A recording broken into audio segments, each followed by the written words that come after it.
Puji Tuhan, selamat pagi Bapak Ibu yang dikasihi Tuhan. Kita bersyukur pagi hari ini dapat bersama-sama berbakti kepada Tuhan kita Yesus Kristus.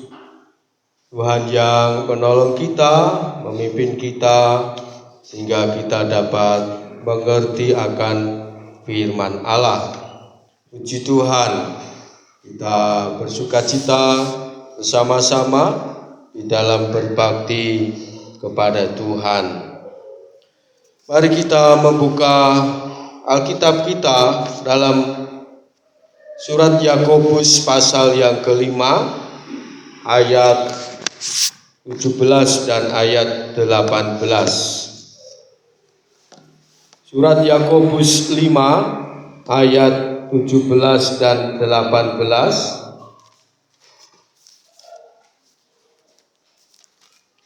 Yakobus 5 ayat 17 dan 18.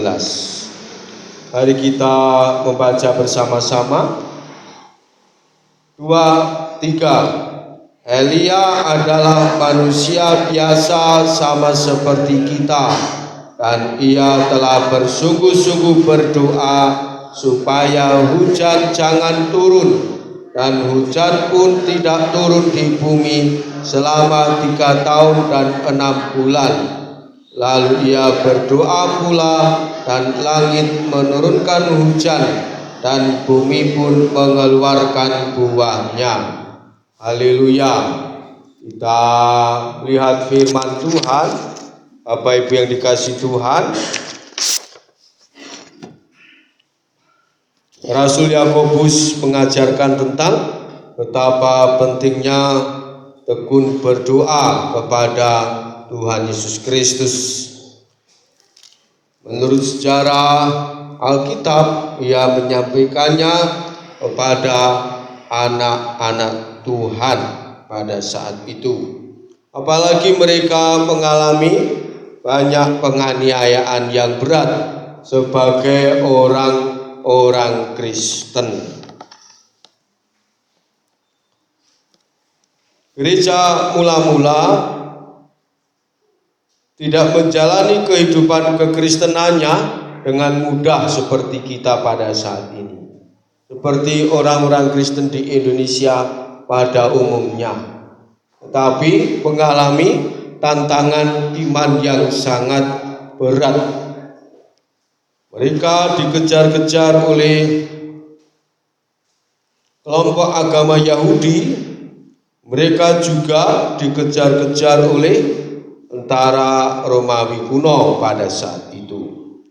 Tujuannya sama, memusnahkan umat Kristen. Kalau kita membaca sejarah gereja mula-mula, betapa mengerikan sekali penderitaan dan penganiayaan yang mereka alami. Belum lagi mereka harus mengalami kesukaran secara ekonomi pada saat itu, karena dunia pada saat itu mengalami peperangan yang besar di mana-mana. Sedikit banyak hal ini memperlemah iman mereka. Tetapi kita melihat bagaimana Tuhan berbicara baik secara langsung maupun secara tertulis, mengingatkan anak-anak Tuhan pada saat itu untuk kuat imannya, memperkuat diri, memperkuat imannya. Salah satunya adalah tulisan Rasul Yakobus ini yang memberi contoh tentang Nabi Elia. Puji Tuhan ya, kita tentu tahu semua siapakah Elia. Hal ini membuktikan kepada kita bahwa Rasul Yakobus adalah seorang yang tekun membaca dan merenungkan kitab suci. Pada saat itu adalah kitab Perjanjian Lama, karena gereja mula-mula mereka memiliki Perjanjian Lama dan pengajaran-pengajaran Yesus secara lisan dan tulisan yang disampaikan oleh rasul-rasul Yesus. Belum ada Alkitab seperti kita ya. Alkitab ini terdiri atas 66 kitab, dijadikan satu tahun 325 Masehi. Dimulainya waktu di mana orang-orang Kristen pada umumnya tidak ada aniaya, tetapi mengalami kemunduran iman karena tidak ada aniaya, karena diistimewakan menjadi agama negara di Kekaisaran Romawi kuno pada saat itu. Ketika orang-orang Kristen dienakkan secara lahiriah, terjadilah kemunduran rohani yang sangat besar. Mulailah gereja saat itu mendirikan gedung-gedung gereja yang megah, yang besar. Dimulailah kekristenan tanpa iman, dimulailah kekristenan tanpa Roh Kudus, dimulailah kekristenan secara agamawi. Karena sudah enak secara lahiriah. Pendeta atau hamba Tuhan saat itu diangkat menjadi pejabat-pejabat negara. Enak bukan? Kekristenan mendapatkan tempat yang sangat istimewa. Enak sekali. Dan masuklah gereja zaman kegelapan selama 1500 tahun. Bapak Ibu yang dikasihi Tuhan, penganiayaan yang dialami oleh anak-anak Tuhan, Tuhan izinkan terjadi supaya anak-anak Tuhan mengandalkan Tuhan sepenuh hati untuk seumur hidupnya. Kalau Tuhan hanya memberikan kesehatan belaka seumur hidup kita, kalau hanya memberikan berkat saja secara limpah jasmaniah, kita akan mundur dari Tuhan. Kita tidak akan mengalami kekudusan dari Tuhan. Kita tidak akan mengalami iman yang diuji. Kita tidak akan melihat mujizat-mujizat Tuhan dalam hidup kita sehari-hari. Aniaya penting, penderitaan sebagai orang percaya, obat bagi jiwa yang sakit, bagi kerohanian yang sakit.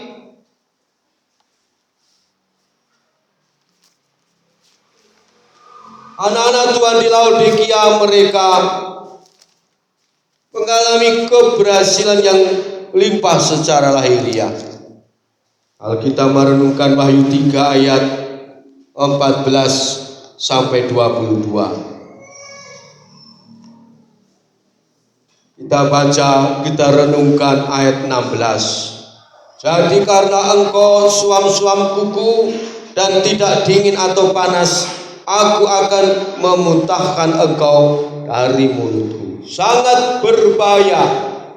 Tidak ada penderitaan, tidak ada aniaya, tidak ada air mata, tidak ada kegagalan, tidak ada sakit penyakit yang Tuhan izinkan dialami kita, dialami anak-anak Tuhan. Sangat berbahaya bagi kemajuan iman kita, bagi prioritas hidup kita.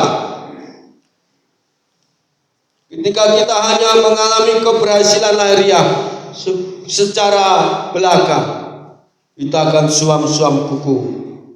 Kita tidak lagi mengharapkan surga, dan lama-lama kita akan menjadi ateis, menjadi seorang Kristen yang liberal. Apa sih artinya liberal? Tidak mengakui Yesus adalah Tuhan. Yesus adalah Tuhan hanya sejarah, tidak kita alami saat ini. Apa buktinya? Tidak percaya pencurahan Roh Kudus di masa kini, tidak percaya mujizat-mujizat kesembuhan, tidak percaya penginjilan memenangkan jiwa-jiwa. Saya melihat waktu hari saya berdiskusi, betapa banyak orang Kristen yang tidak mempercayai, mengalami kealahan Yesus Kristus di masa kini, mengalami sendiri. Itu hanya sejarah. Alkitab hanya catatan sejarah, tidak dialami. Berapa banyak orang Kristen yang duduk di kursi gereja hanya mempercayai Yesus sebagai bagian sejarah dan tidak mempercayai Yesus Allah yang hidup sama dulu, sekarang dan selamanya. Allah yang ada di masa kini dan Allah yang ada di masa mendatang. Tidak mempercayai mujizat kesembuhan ilahi. Betapa bahaya kita suam-suam kuku. Amem bahasa Jawanya. Tidak dingin, tidak panas. Tidak rindu mengalami Tuhan merubah hidup saya. Tidak rindu mengalami Tuhan merubah hidup keluarga saya secara rohani.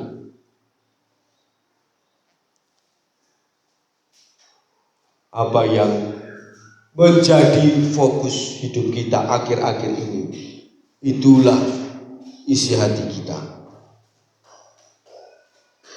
Ayat 17 katakan dalam kitab Wahyu 3, karena engkau berkata, aku kaya dan aku telah memperkayakan diriku dan aku tidak kekurangan apa-apa, dan karena engkau tidak tahu bahwa engkau melarat dan malang, miskin, buta dan telanjang. Puji Tuhan, kita memperhatikan firman Allah dalam ayat 17.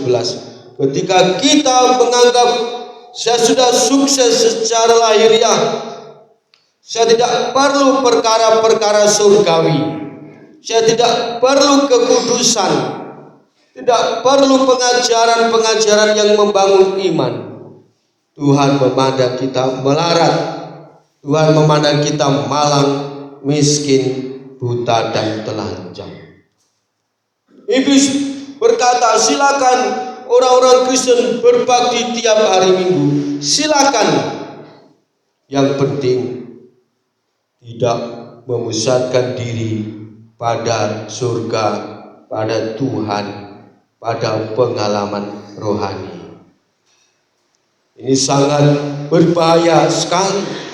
Kita bisa terhilang selama-lamanya sebagai seorang Kristen. Neraka tidak hanya berisikan orang non-Kristen, tapi juga orang-orang Kristen. Kekristenan hanyalah agama. Menyandang agama Kristen tidak menyelamatkan, tetapi percaya dan setia iring Tuhan Yesus dengan sungguh-sungguh, itulah yang membawa kita masuk dalam kerajaan surga yang kekal.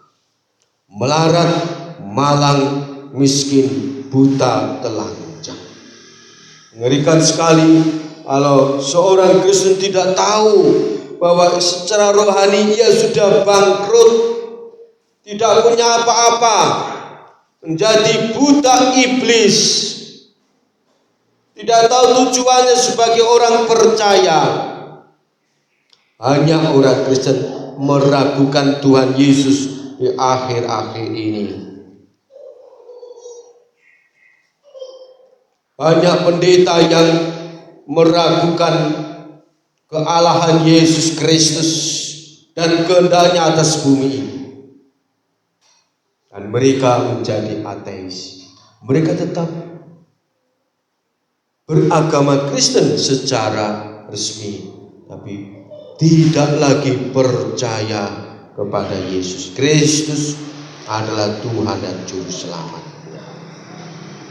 Jangan sampai kita berbakti dalam gereja, jangan sampai kita menemukan orang-orang Kristen berbakti dalam gereja, tetapi tidak percaya Yesus Kristus, tidak mengalami Tuhan dalam hidupnya. Betapa pentingnya kita mengalami penderitaan, penganiayaan, kegagalan, doa yang ditolak, doa yang tidak dikabulkan Tuhan, supaya kita belajar mengandalkan Tuhan.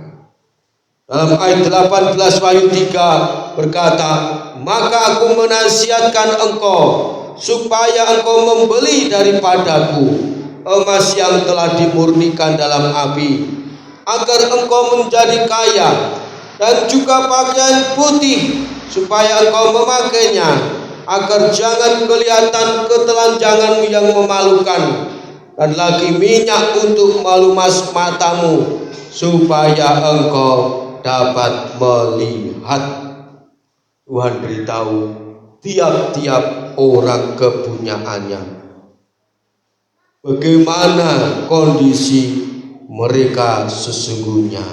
Apakah kaya dengan perkara-perkara ilahi, ataukah melarat, malang, miskin, buta, telanjang. Dan Tuhan mengingatkan anak-anaknya, karena ia berbelas kasihan, karena ia tidak ingin anak-anaknya bangkrut secara rohani. Belilah daripadaku. Beli. Ada usaha yang sungguh-sungguh. Itulah mendekatkan diri kepada Tuhan. Bukan kita memerintah Tuhan, kita mohon belas kasihan Tuhan. Masihkah kita memohon belas kasihan Tuhan sungguh-sungguh, seperti Bartimius yang mengemis-emis ke Tuhan, aku ingin melihat. Sungguh memprihatinkan ya, seringkali kita melihat banyak orang Kristen menyuruh Tuhan, sembuhkan aku. Awas kalau tidak sembuhkan aku. Bisa. Berkati aku. Kalau engkau tidak berkati aku cari yang lain. Sungguh memprihatinkan, kita sedang melihat hal-hal semacam itu dalam kekristenan. Kita harus seperti Maria, kita harus seperti Maria Magdalena, harus seperti Hana, duduk merendahkan diri, mengemis-emis ke Tuhan. Tolong, kasihani aku. Tolong. Mumpung kita masih sehat, mumpung kita masih bugar, mumpung kita masih diberkati cukup, tolong kasihani aku. Tolong.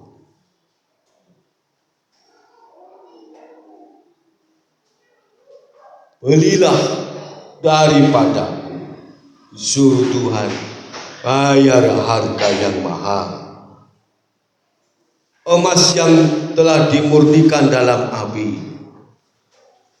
Bicara tentang kepercayaan kepada Yesus Kristus. Kita minta, ujilah aku Tuhan. Ujilah imanku. Murnikan imanku. Murnikan hatiku. Murnikan motivasiku iring Tuhan.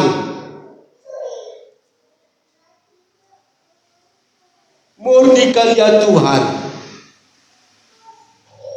Murnikan gerejaku ya Tuhan.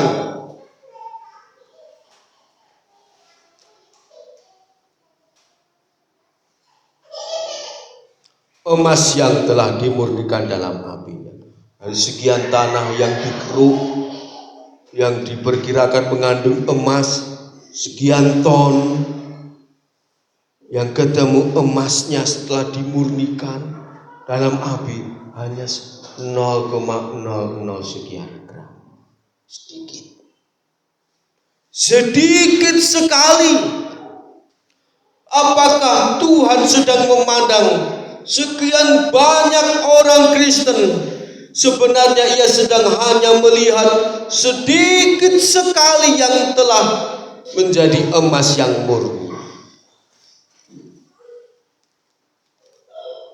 Jangan sampai Tuhan memandang kita dan Tuhan sedih, kamu belum menjadi emas yang dimurnikan dalam perapian.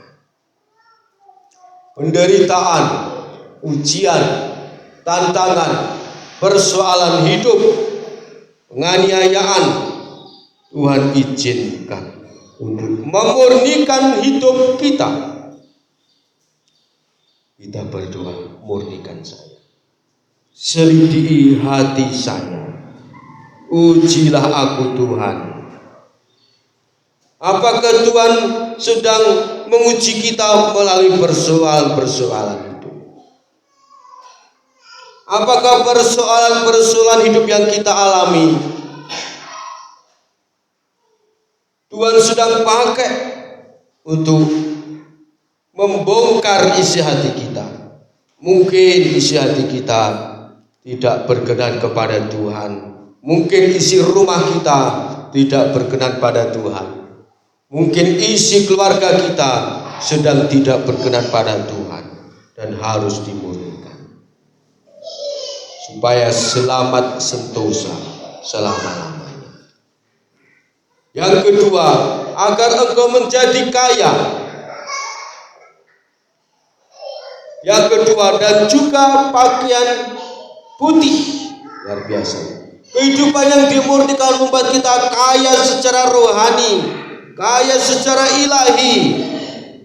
Tahun ini gereja kita memberi tema hidup limpah dengan kebenaran, damai sejahtera dan sukacita Roh Kudus. Mungkin kita punya secara lahiriah, punya semua, tapi kita sangat-sangat merasa saya, keluarga saya miskin, malang, melarat, buta, telanjang. Mungkin kita berkata, wah, orang Kristen itu luar biasa diberkati secara lahiriah, tetapi kita tidak tahu isi doanya dalam kamar, menangis. Tuhan, aku miskin. Tuhan, aku melarat. Tuhan, aku malang. Tuhan, aku buta. Tuhan, aku telanjang. Tidak ada yang pernah tahu orang Kristen berdoa dalam kamar secara pribadi dan menangis. Aku melarat, aku malang, aku miskin, aku buta, aku telanjang. Hidupku hampa. Aku memang melayani, aku memang pergi ke gereja, tapi hidupku hampa, kosong.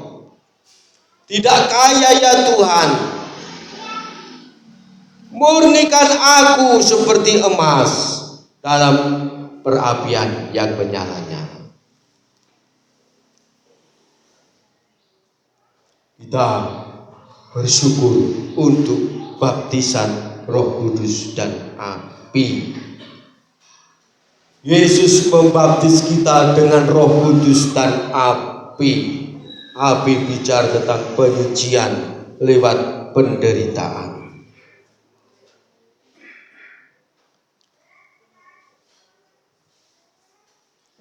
Supaya kita kaya.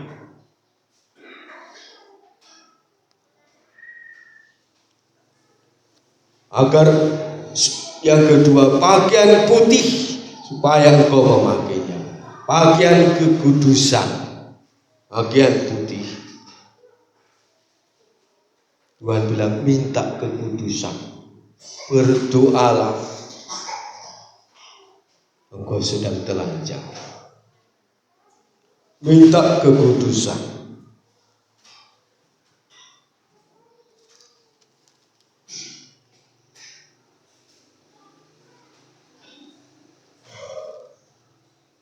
Agar jangan kelihatan ketelanjanganmu yang memalukan. Kekudusan. Biarpun kita sederhana, tidak berpangkat, keluarga kita sederhana, sana saudara famili kita sederhana, sahabat kita sedikit dan sederhana juga. Keluarga kita sederhana, bukan orang bermewah-mewah. Tapi kalau kita pakai pakaian putihnya Tuhan, tidak ada yang menghina kita sama sekali. Tidak ada yang mengolok-olok, tidak ada. Orang hormat sama kita, orang segan. Aku lihat orang Kristen itu sederhana, keluarganya sederhana, tapi ada yang ia punya yang tidak kita punya. Itulah pakaian putih, pakaian kekudusan.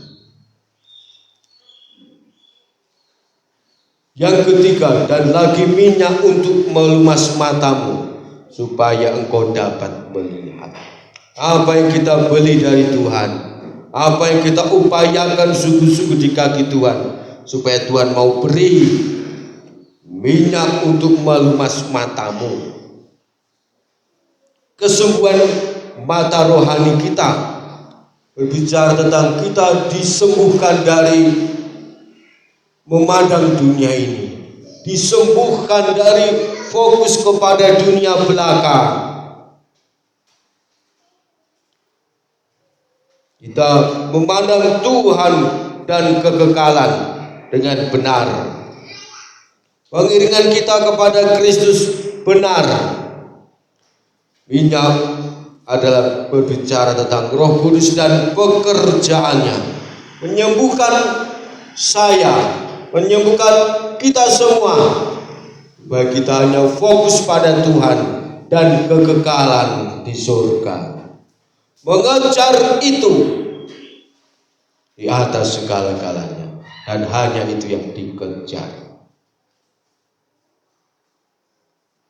Melihat Tuhan.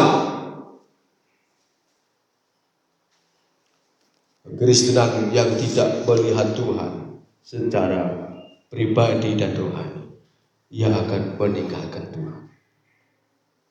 Bisa cepat, bisa super cepat, bisa pelan, tapi pasti.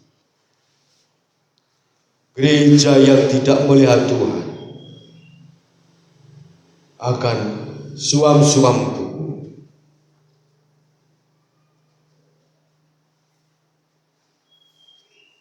Tidak melihat Tuhan secara rohani dan pribadi. Barang siapa aku kasihi, ia kutegur dan kuhajar, sebab itu relakalah hatimu dan bertobat. Kita melihat Yakobus, seorang yang tekun membaca dan merenungkan firman Tuhan. Marilah kita tekun membaca dan merenungkan kitab suci kita masing-masing. Orang-orang Kristen yang sungguh-sungguh mencari firman Allah dalam hidupnya sehari-hari, ia akan menjadi orang-orang yang beria-ria bersama-sama dalam ibadah di gerejanya. Saya datang ke gereja untuk mencari Tuhan dan menjadi berkat bagi saudara-saudara seiman saya, menguatkan iman mereka untuk setiap hari mencari Tuhan. Mazmur pasal 1 ayat 1 mengingatkan kita, berbahagialah orang yang tidak berjalan menurut nasihat orang fasik, yang tidak berdiri di jalan orang berdosa, yang tidak duduk dalam kumpulan pencemooh. Tetapi yang kesukaannya ialah Taurat Tuhan, dan yang merenungkan Taurat itu siang dan malam. Haleluya. Berbahagialah orang yang suka firman Tuhan, yang merenungkan firman itu siang dan malam, yang tidak suka mendebatkan Alkitab, tetapi bersama-sama duduk di kaki Tuhan, belajar Alkitab untuk kemajuan iman. Berbahagialah kita anak-anaknya yang mau tekun membaca dan merenungkan firman Allah. Banyak hal dalam hidup ini yang membuat iman kita menjadi lemah. Wahyu 3 tadi.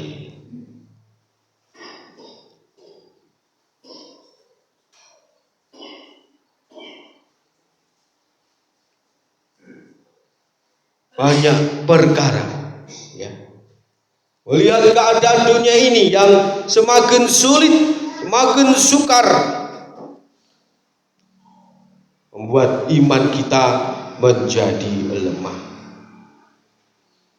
Si kaya bertambah kaya, si miskin bertambah miskin.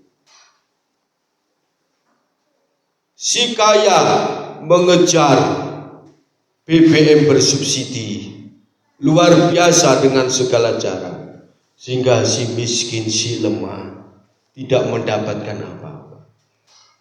Itu mendatangkan kekecewaan yang luar biasa kalau tidak dikelola dengan baik. Apa yang membuat kita kecewa akhir-akhir ini?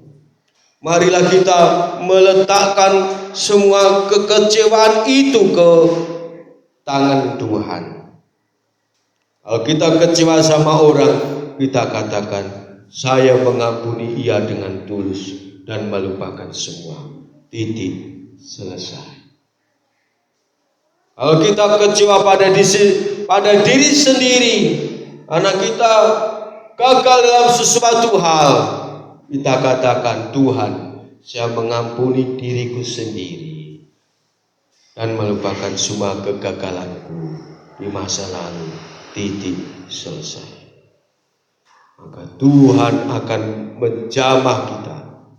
Tuhan menolong kita, menggantikan dengan damai sejahtera. Berapa banyak orang Kristen yang datang ke gereja tetap membiarkan hatinya terluka, bernanah, dan menghancurkan, membunuh kerohaniannya. Betapa pentingnya kita minta, Tuhan sembuhkan jiwaku. Obat bagi jiwa yang sakit adalah pengampunan Yesus di kayu salib. Itu obat yang mujara. Bilur-bilurnya telah menyembuhkan saya secara rohani, secara jiwanya, secara batin. Mintalah selalu pengampunan dari Tuhan. Ampunilah selalu orang yang menyakiti kita. Kita sembuh. Mengampuni orang lain menyukakan Tuhan. Membuat Bapa mengampuni kita. Kita ingat doa Bapa kami yang kalimat penutupnya. Yang kedua, menyembuhkan jiwa kita.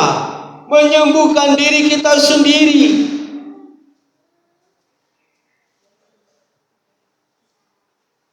Mengampuni orang lain, mengampuni diri sendiri, menyembuhkan jiwa sendiri.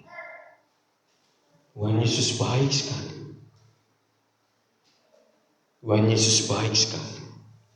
Kalau kita kecewa karena kita gagal, kita harus mengampuni diri sendiri juga.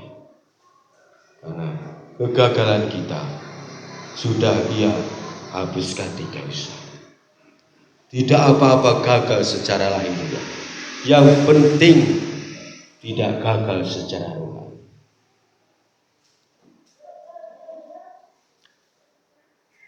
Apakah kita sedang terburu?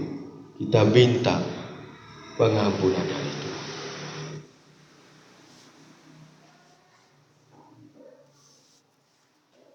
Membaca Alkitab, kita lihat mendatangkan kesukaan surga.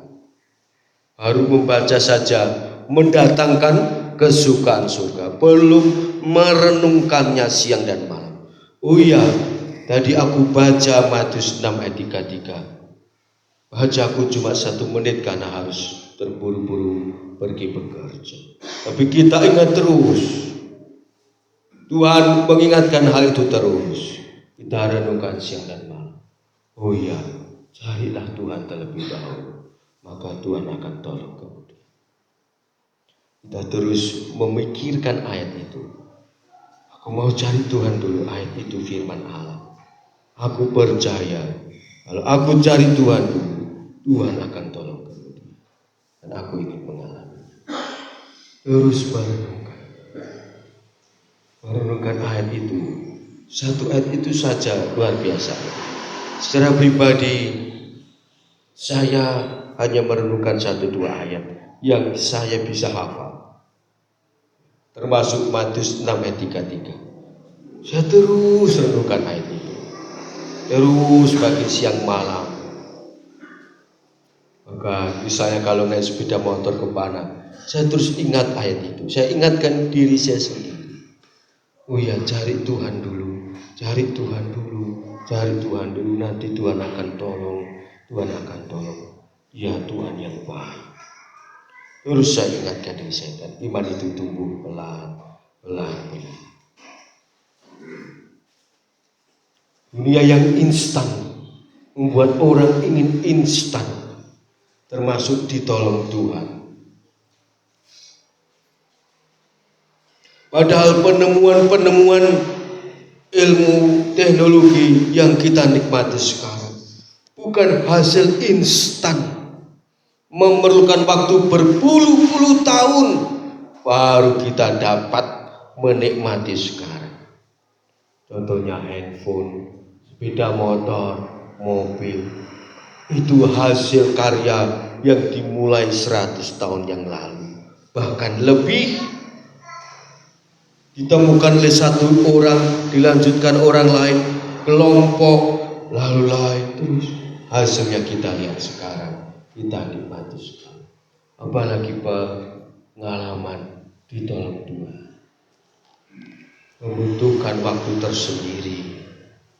Tapi marilah kita percaya, kalau kita cari Tuhan dulu, di kemudian hari Tuhan akan menolong kita. Mungkin sampai Tuhan panggil kita ke surga, kita tidak mengalaminya, tetapi keturunan kita 1, 2, 3, 4, 5, 10 mengalami pertolongan Tuhan yang luar biasa. Mazmur 1, marilah kita pegang dengan sungguh-sungguh. Diberkatilah orang yang membaca dan merenungkan suka firman Tuhan. Yakobus tekun dalam hal ini. Marilah kita menyediakan waktu yang pertama dan terbaik dalam membaca dan merenungkan kitab suci setiap hari.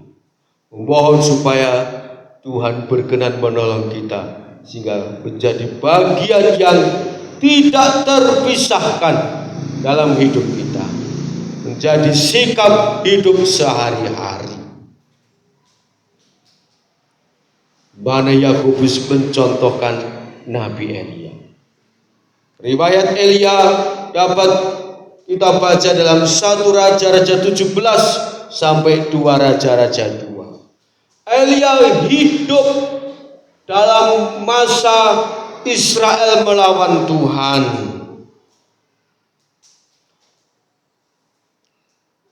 Ahab dan Isabel memimpin Israel, dan Israel makmur secara lahiriah, tetapi secara rohani ambruk, hancur total.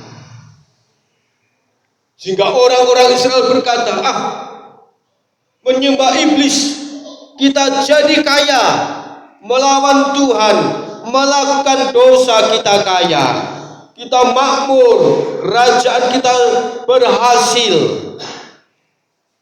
Mereka tidak sadar, mereka digiring iblis binasa selama-lamanya. Tuhan susah. Lalu Tuhan izinkan, Tuhan pukul mereka, Tuhan hajar mereka, karena Tuhan sayang jiwa mereka. Tuhan mengutus Elia, katakan tidak ada hujan kecuali aku katakan. Lalu selama 3,5 tahun Elia berdoa sungguh-sungguh. Tidak ada hujan selama 3,5 tahun. Tuhan bangkrutkan kejayaan Israel secara lahiriah.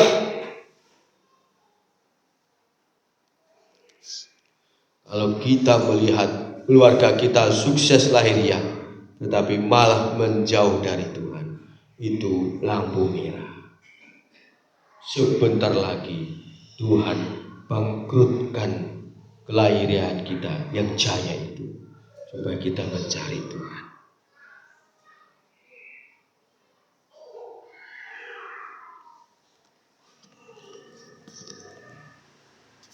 Dikatakan dalam surat Yakobus 5, Elia manusia biasa sama seperti kita. Luar biasa. Yakobus menyatakan dengan benar, Elia manusia biasa. Kita belajar dari kalimat firman Tuhan ini.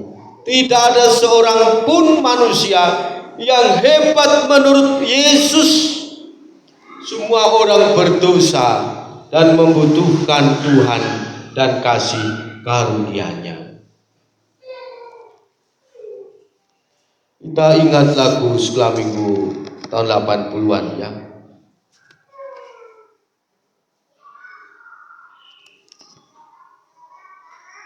Keadaan manusia seperti rumput adanya, rumput layu, bunga gugur, begitu keadaan manusia. Keadaan kita dicatat oleh Alkitab, di dalam Alkitab, dalam Mazmur 103 ayat 15, 103 ayat 15 buku Mazmur. Adapun manusia hari-harinya seperti rumput, seperti bunga di padang, demikianlah ia berbunga. Apabila angin melintasinya, maka tidak ada lagi ia, dan tempatnya tidak mengenalnya lagi. Itulah keadaan manusia semua, tanpa kecuali. Tetapi ayat 17 dan 18. Tetapi kasih setia Tuhan dari selama-lamanya sampai selama-lamanya atas orang-orang yang takut akan Dia, dan keadilannya bagi anak cucu, bagi orang-orang yang berpegang pada perjanjiannya dan yang ingat untuk melakukan titahnya. Keadaan semua orang sama, seperti rumput layu, bunga gugur, mati, tidak ada bekasnya sama sekali. Tetapi ayat 17 dan 18, kehidupan yang kekal dialami oleh anak-anak Tuhan yang setia. Kita mencari Tuhan dan kekekalan yang mulia. Hal yang sama diungkapkan oleh Yesaya dalam Yesaya 40 ayat 6 sampai 8. Lalu diungkapkan lagi oleh Rasul Petrus sekitar 700-800 tahun kemudian. Sama. Apa yang kekal? Tuhan dan firman-Nya dan orang-orang yang taat kepada-Nya. Oleh sebab itu, dengan kita menyadari kita biasa, rumput yang layu, bunga yang gugur, ketika angin menghembuskan rumput dan bunga itu, hilang tak ada bekas, maka kita bersyukur Tuhan Yesus telah menyelamatkan kita dari dosa. Tuhan membiarkan yang fana dalam hidup kita layu, supaya kita mendapatkan yang kekal di surga. Kita tidak tahu umur kita sampai kapan. Ada yang masih bayi, dipanggil Tuhan. Ada yang dewasa, mati. Ada yang baru sepuh, di atas 100 tahun, baru dipanggil Tuhan pulang. Kita tidak tahu. Siapkah kita dengan kematian kita yang datang tiba-tiba? Siapkah kita? Sebab setelah mati kita tidak ada kesempatan untuk bertobat. Yang ada hanya penghakiman Allah yang menentukan di mana manusia berada. Ketika kita menyadari hal ini, kita akan limpah dengan damai sejahtera dan sukacita Tuhan. Kita akan lebih sungguh-sungguh mengejar Tuhan, seperti Elia mengejar Tuhan saja. Elia menyadari bahwa ia adalah manusia biasa, maka ia sungguh-sungguh berdoa supaya Tuhan menyatakan kemuliaannya di tengah-tengah umatnya. Ia peduli orang Israel yang terhilang. Marilah kita sungguh-sungguh berdoa supaya kita tetap di dalam Tuhan sampai langkah terakhir hidup kita, supaya kita tidak binasa. Marilah kita sungguh-sungguh berdoa supaya keluarga kita tidak dibakar dalam api neraka selama-lamanya. Marilah kita sungguh-sungguh berdoa supaya orang-orang di kota kita percaya dan bertobat kepada Yesus. Itulah doa Elia.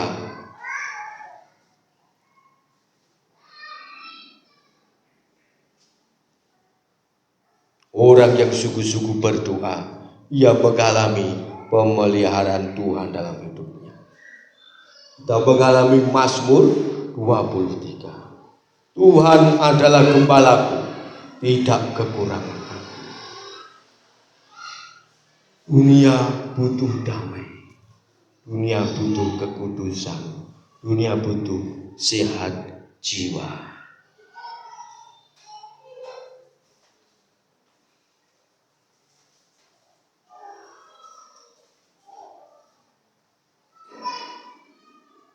Dunia yang cepat sekali berputar, memusingkan umat manusia. Kita lihat,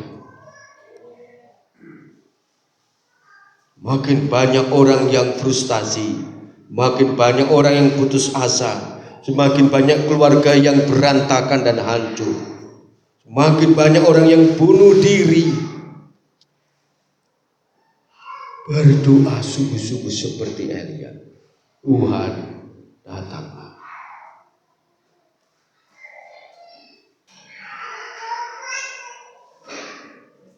Ia akan datang secara pribadi dan memulihkan kita, memulihkan orang-orang yang kita doakan. Kita hidup di akhir zaman, masa yang semakin sukar dan gelap. Kita harus sungguh-sungguh mencari Tuhan.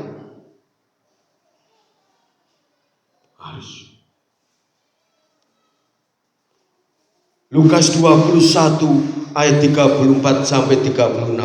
Yesus secara langsung menggambarkan mengapa kita harus berjaga-jaga dan berdoa.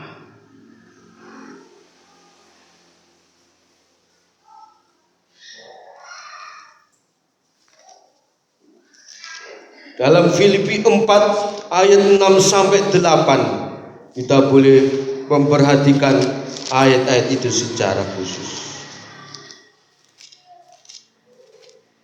Filipi 4 ayat 6 sampai 8. Jangan hendaknya kamu khawatir tentang apapun juga, tetapi nyatakanlah dalam segala hal keinginanmu kepada Allah dalam doa dan permohonan dengan ucapan syukur.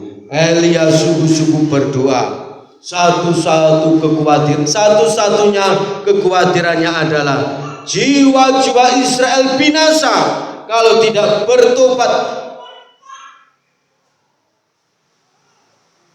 Satu-satunya kekhawatiran yang boleh kita miliki yaitu keselamatan jiwa. Kalau saya tidak menyenangkan Tuhan, Betapa sedihnya itu kekhawatiran yang Tuhan inginkan kita miliki. Di luar itu jangan. Ayat 6, jangan khawatir tentang perkara-perkara lahiriah, bahkan juga perkara-perkara rohani. Tuhan, aku merasa tidak damai hidupku. Aku minta damai. Jangan hendaknya kamu khawatir tentang apapun juga. Ketika kekhawatiran menyerang kita duduk berlutut di kaki Tuhan, sujud menyembah Dia, dan berkata, Engkau Allah yang baik. Ya Allah baik, ya Allah baik. Kita ingat kebaikan Tuhan yang telah kita alami. Itu menguatkan kita. Lalu kita ingat, ya saat ini Tuhan masih baik sama saya. Sampai ke depan Tuhan baik sama saya. Masakan saya menyedihkan hati. Tuhan Yesus sangat baik, sehingga kita akan berkata, Tuhan, aku susah, aku khawatir kalau aku tanpa ku sadari aku telah membuat Engkau menangis karena sikapku. Haleluya. Ketika kita mengalami kebaikan Tuhan, kita akan disadarkan oleh Roh Kudus. Haleluya. Tidak ada alasan bagi saya melukai hati Tuhan yang begitu baik. Lalu ayat 7, belum alami pertolongan Tuhan secara nyata dapat kita lihat, Tuhan sudah tolong. Damai sejahtera Allah yang melampaui segala akal akan memelihara hati dan pikiranmu dalam Kristus Yesus. Mungkin hari-hari ini kita bergumul di kaki Tuhan dan kita belum mengalami pertolongan yang kita harapkan. Tetapi Allah telah menolong kita. Ia memelihara hati dan pikiran kita dengan damai sejahtera yang melampaui segala akal. Tuhan, bagaimana sih saya tahu Tuhan mengabulkan doa saya? Ayat 7. Apakah setelah berdoa memohon sesuatu hal, hatiku damai sehingga aku tenang? Itu ayat 7 adalah tanda Tuhan mengabulkan doa kita. Kalau Tuhan tidak mengabulkan doa kita, tidak ada damai, dan kita harus cari doa yang lain. Tapi kalau tunggu ada damai, nah itu ya, ayat 7 damai. Tuhan mengabulkan doa kita dan kita menunggu waktunya. Ayat 8, jadi akhirnya saudara-saudara, semua yang benar, semua yang mulia, semua yang adil, semua yang manis, yang suci, semua yang manis, semua yang sedap didengar, semua yang disebut kebajikan dan patut dipuji, pikirkanlah semuanya itu. Marilah kita memikirkan semua yang baik dari itu. Tidak ada seorang pun yang tidak kecewa, mengalami persoalan, gagal, buntu, lemah, sakit, frustasi, putus asa. Pendeta yang paling hebat, gereja yang paling hebat, semua mengalami hal itu. Membuktikan kita manusia biasa.